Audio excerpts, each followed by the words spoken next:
Take It Slow Homestead. I'm Carol, and as always, I'm taking it slow. But I am out here this morning at 32 degrees. Not bad at all. And taking care of the chickens, giving them their morning feed and making sure they have water because, you know, overnight their water froze. Let's take a look. We're in run number 3. There are 8 hens and 1 rooster in here. Oh, look at that. The rooster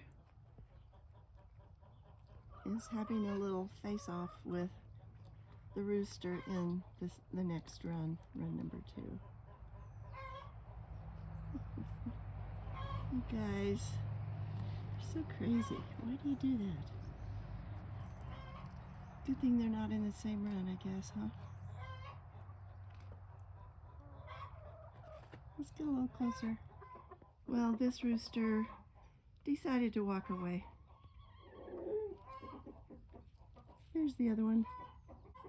They're so similar looking. It's almost like when they're facing off with each other, it's like they're looking in the mirror. But he's not being bothered right now.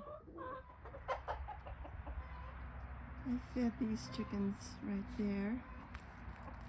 And I don't know why. Well, I think I do know why. They're not too hungry right now. They've quit eating that little pile. I think it's because they were thirsty. But here's their water. You can see the big chunk of ice in there. So I poured some fresh water over that chunk of ice with that white bucket right there. And they just started drinking and drinking. They were thirsty. And they decided they've had enough of the pellets. So I'm just going to clean those up. Because, you know, if I don't, the Tweety birds will come and clean it up for me. And I don't want to attract the Tweety birds at all. Hey lady, did you come back to get more? No, not interested.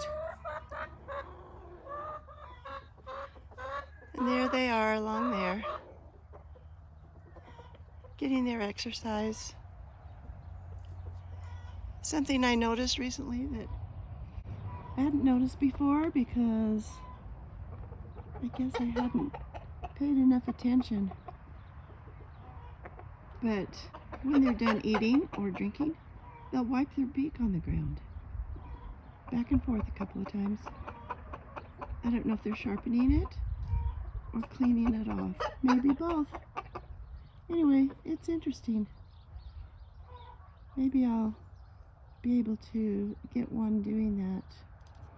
Also, they must be finishing their molt because they're starting to grow their down feathers back in again. And they are looking better. Thank goodness.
A few days ago, actually it's probably been maybe a couple of weeks ago, apparently someone got tired of their chickens and they dropped them off in our area.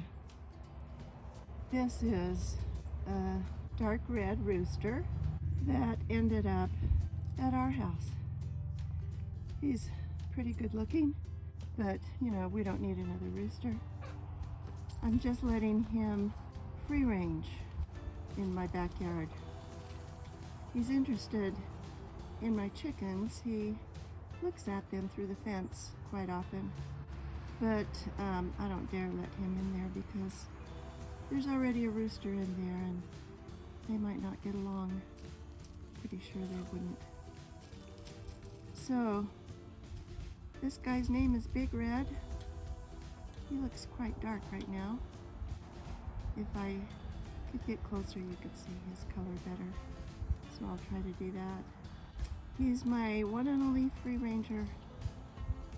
We'll see how he does.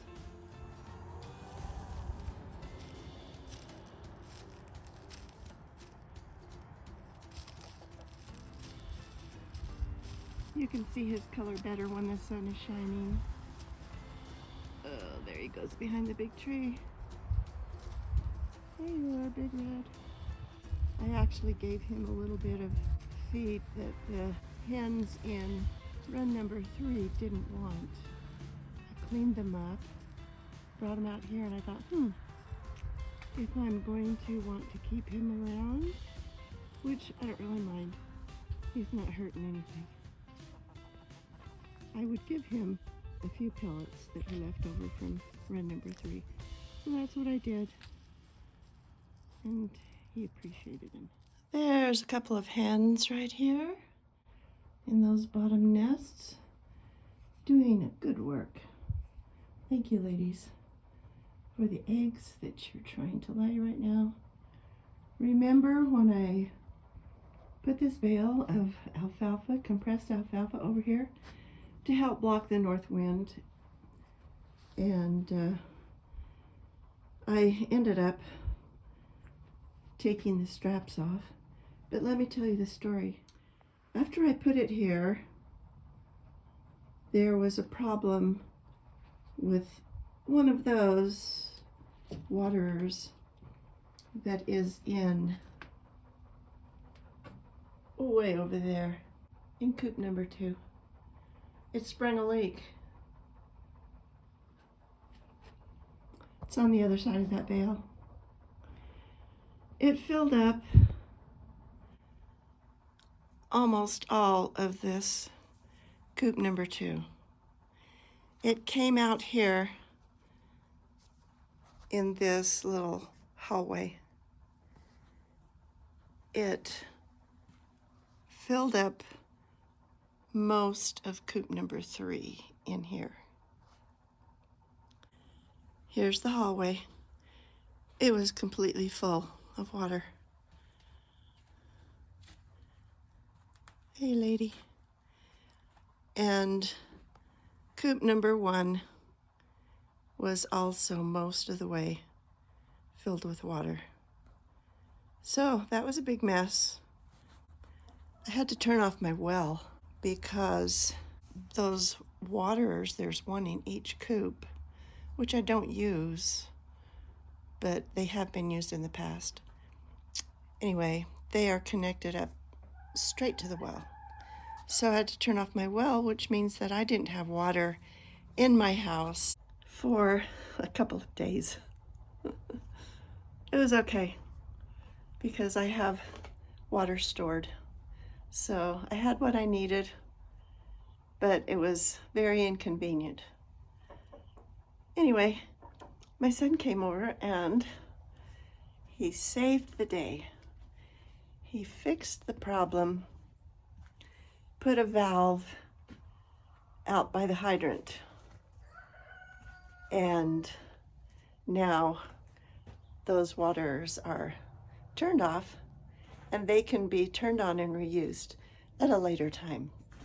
So when everything dried out, such as the hallway and all of the coops. Then I put that bale back in here, if you remember that from the last video or a couple of videos ago. I took the straps off. They can nibble at that if they want. They can scratch at it. They can spread it all around if they want. Looks like somebody's been roosting on it. Yeah. Some of that is mud, and some of it is not. And then what I decided to do after everything had dried up is I put the other two bales in the other two coops. So I'll show you those. This one we've already had a glimpse of. This is coop number 2, and there's the bale. And like with the other one, I took the straps off. This is the coop where Mr. Rooster lives. He has it to himself because he's the rooster that the hens would peck at months ago, and I have, over the months, had to take care of his wounds 3 times. So he has his own room. He has his own coop. And that's his bale of hay, if he wants it. Looks like he may have been scratching at it a little bit. Here we are in coop number 3. This is the one that has those nests that I made this little nighttime guard for. They do like laying eggs in this top row, but lately I've been keeping it up because they have those 3 bottom ones they can lay in. I can leave those open during the night, and then I'll come out in the morning. I don't have to come out really early. I can just come out when I want to, give them their breakfast, and then, however, I have to clean the poop out of these because, you know, they roost in them. When it gets warmer, when the temperatures get warmer and spring comes and summer comes, I will get up earlier because it's not going to be 10 degrees. It'll be 50 or 60 degrees, and I will come in the mornings early and open those. Here's their bale of hay. And I put it right here because if you go out right here, of course, it's the hallway. Just north of that hallway is the door to the coop, which is not a tight door. There's gaps in it. So the north wind would come through there, clear down the hallway, and underneath that area right there. They like to scratch around. Seems like there's always a gap there. So I thought, okay, I'm gonna put some of the hay right there just to kind of block that wind. Here is their little door. I could have put it over there, but this is the south side. That door goes out to the south, and in the summer we get south winds, but in the winter we get north winds. So I went ahead and I put it on this side of their coop if they need it, to keep the north wind from coming through to them.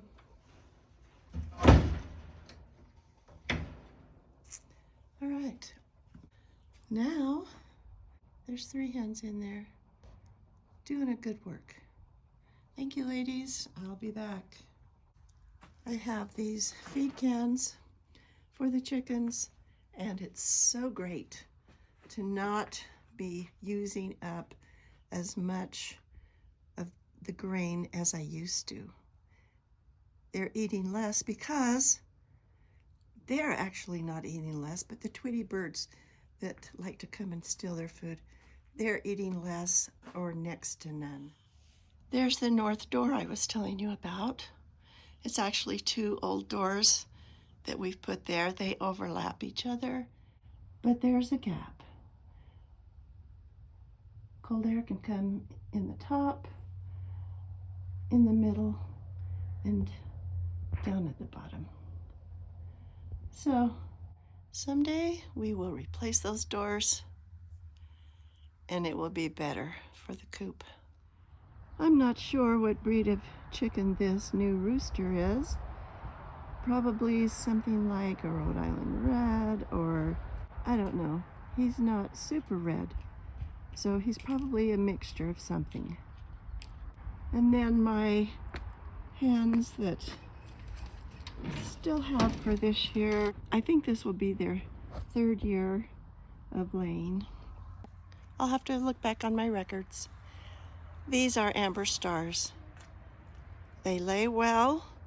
They're a hybrid. I don't think I'm ever going to get them again because they peck at each other so much. I've got those shelters for them right there. That's a really good one. That's a good one. I put some legs on a bucket on that one.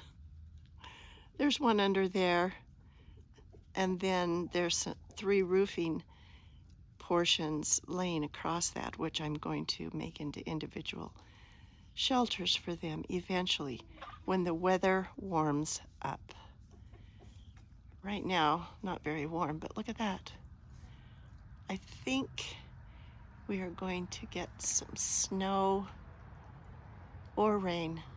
I'll take either one. Yep, we would love some moisture around here. One good thing about these doors that need to be replaced is that very cute wreath right there. Yeah, that's cute. See that?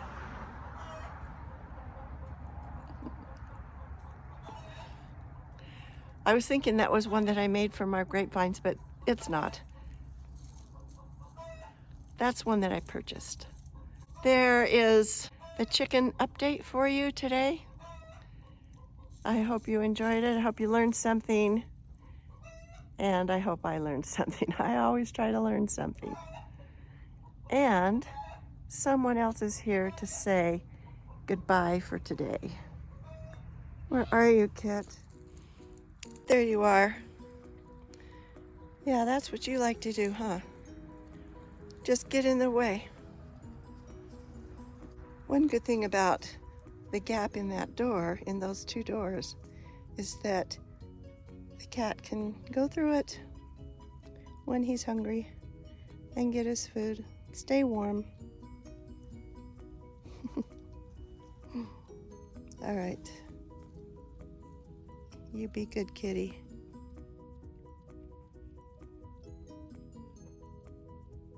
You are a pretty boy. Yes, you are.